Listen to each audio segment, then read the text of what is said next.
Douleur chronique, c'est ce dont nous allons parler dans cette vidéo. Bonjour à toutes et à tous, soyez les bienvenus. Pour supporter la douleur, vos consultants doivent être, je vais vous expliquer tout cela dans cette vidéo, surprise garantie. Je suis David Vigneron, je suis infirmier diplômé d'État, formateur en hypnose clinique, EFT et thérapie brève. Je suis ravi de vous accueillir. Vous avez la possibilité de vous abonner à cette chaîne YouTube. Pour cela, cliquez sur le bouton s'abonner et activez la cloche de notification pour être informé lorsque je sors de nouvelles vidéos. C'est tout à fait gratuit. Alors, on va parler de douleur et de quoi d'autre? On va parler de surprise. Vous allez voir. Alors, c'est pas la surprise qui diminue la douleur. Je vais vous expliquer.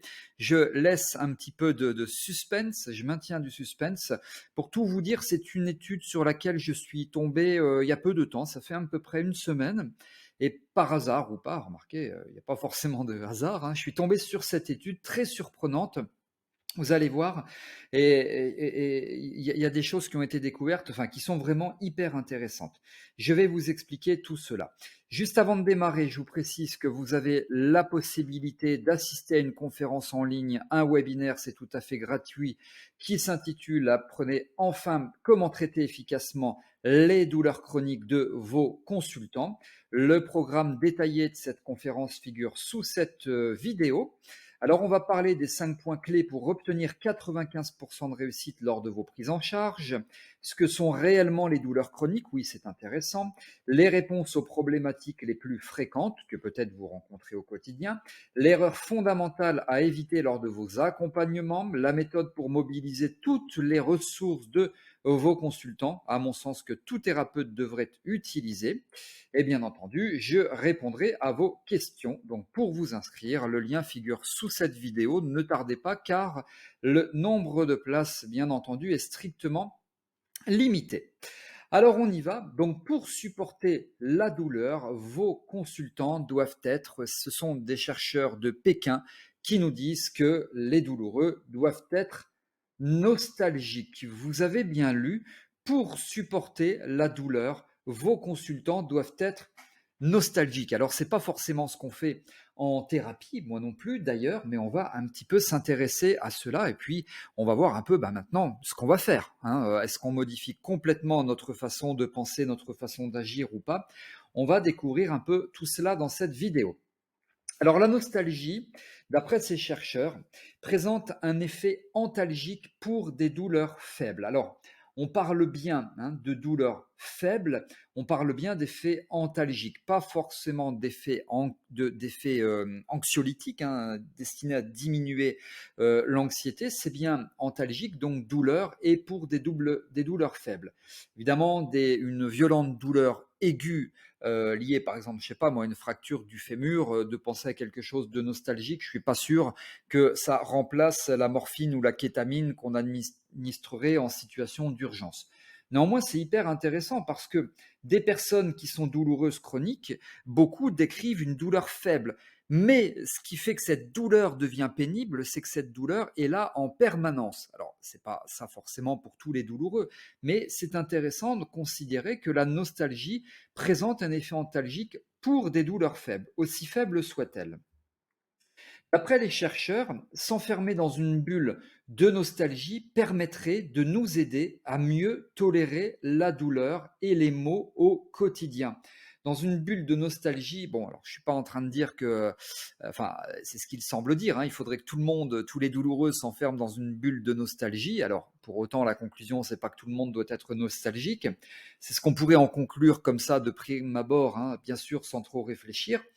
Enfin, c'est quand même hyper intéressant. S'enfermer dans une bulle de nostalgie permettrait de nous aider à mieux tolérer la douleur et les maux du quotidien. C'est pas en permanence, une bulle de nostalgie, on peut s'y enfermer pendant quelques secondes, enfin, ou pendant quelques minutes, ou pendant quelques heures. D'ailleurs, c'est ce qu'ils ont mené pendant leur recherche, durant les études. Je vais vous expliquer cela. Donc, il constate quoi? Une diminution de l'activité cérébrale dans les régions sollicitées pour le ressenti d'une douleur, notamment une région en particulier que je vais vous donner. Sur 34 volontaires, alors ce n'est pas une étude qui a été menée sur des milliers et encore moins sur des millions de personnes, c'est quand même révélateur de quelque chose. Ça veut dire que ça mérite de porter un minimum notre attention sur ça. Donc sur 34 volontaires, 2 groupes, alors ils ont coupé en 2 groupes, tout simplement, j'imagine 16 et 16.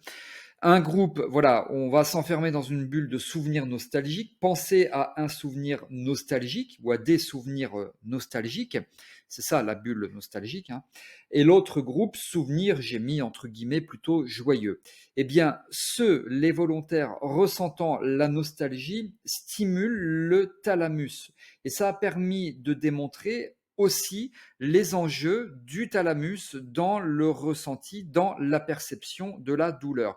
Que ceux qui ne ressentent pas un souvenir nostalgique, donc en l'occurrence, ceux qui ressentent un souvenir joyeux, ne stimulent pas cette zone du thalamus. Alors voilà, c'est quand même assez bizarre. Moi, j'ai jamais appris ça, ni pendant mes études, ni pendant mes formations diverses et variées sur la douleur. Bon, c'est une étude assez récente, vous avez la source de tout cela qui figure sous cette vidéo. Alors du coup, la question c'est d'accord, mais alors en hypnose, du coup, la question c'est on fait quoi maintenant? Est-ce qu'on continue comme avant? Est-ce qu'on révolutionne totalement notre façon de penser, d'agir, de prendre en charge nos consultants? Alors, OK, on parle là dans cette étude de souvenirs non nostalgiques, mais d'abord, ça a été évalué seulement sur 34 personnes. Ça ne veut pas dire que ça ne mérite pas d'être un petit peu étudié davantage, ce sujet, mais, donc souvenirs non nostalgiques, mais dans mes prises en charge, notamment grâce à l'hypno-antalgie, moi je propose d'associer l'hypnose à d'autres techniques, d'associer le souvenir. Alors l'hypnose, pourquoi je parle d'hypnose? D'associer, parce qu'il y a notamment une des techniques qui consiste à se replonger dans un souvenir agréable, mais il n'y a pas que ça. En fait, c'est une infime partie le souvenir agréable parce qu'il n'y a pas que ça. Loin de ça, il y a de l'éducation thérapeutique, enfin, il y a plein de trucs, il y a de la stimulation du parasympathique. Donc du coup, c'est pas juste se replonger dans un souvenir agréable, ce qui irait à l'encontre de ce que nous dit cette publication au regard notamment du thalamus. Il y a une association d'autres techniques et c'est tant mieux. Et donc, moi, je propose des actions mentales, ok, parce que là, on est purement sur le mental, alors avec une interaction physiologique. Donc, il y a des actions mentales et également des actions physiologiques, notamment, je vous l'ai dit, et il n'y a pas que ça, la stimulation du système nerveux autonome parasympathique. Alors, si vous voulez aller un petit peu plus loin, et c'est là où c'est une bonne nouvelle finalement, qu'il n'y ait pas que du mental souvenir agréable, parce que du coup, moi, ça me démontre que même s'il y a des publications qui parlent de tout cela, eh bien, je suis quand même dans les clous parce que ça fonctionne très bien. Ma méthode d'hypno-antalgie. Alors, si vous souhaitez aller un petit peu plus loin, je vous propose de découvrir ma formation prise en charge des douleurs chroniques par l'hypnose, méthode hypno-antalgie. Vous avez le détail du programme, de tout ce que je propose qui figure sous cette vidéo. C'est 100% en ligne. L'accès est totalement illimité en temps et en nombre de connexions. Alors, vous pouvez y jeter un œil, vous verrez que notamment, vous avez la possibilité de rester en contact avec moi, donc je réponds sans intermédiaire à toutes vos questions. Voilà, tout cela figure sous cette vidéo. Vous voyez, je vous l'ai dit, c'est surprenant cette étude, mais enfin, c'est hyper intéressant. Je vais chercher d'autres études de ce type qui permettent aussi, qui nous permettent de nous remettre en question, et c'est important, je trouve, de nous remettre en question. Si vous avez aimé cette vidéo, vous pouvez liker en cliquant sur le pouce bleu. N'hésitez pas à vous abonner à ma chaîne YouTube. Vous avez des questions, remarques, commentaires, suggestions. Vous avez la possibilité de le faire sous cette vidéo dans la partie des commentaires et jeter un petit coup d'œil sur la formation que je propose si vous avez des affinités avec la prise en charge des douleurs afin donc de devenir spécialiste de la prise en charge des douleurs chroniques. Merci d'avoir suivi cette vidéo. Je vous retrouve avec grand plaisir dans de prochaines vidéos. À très bientôt.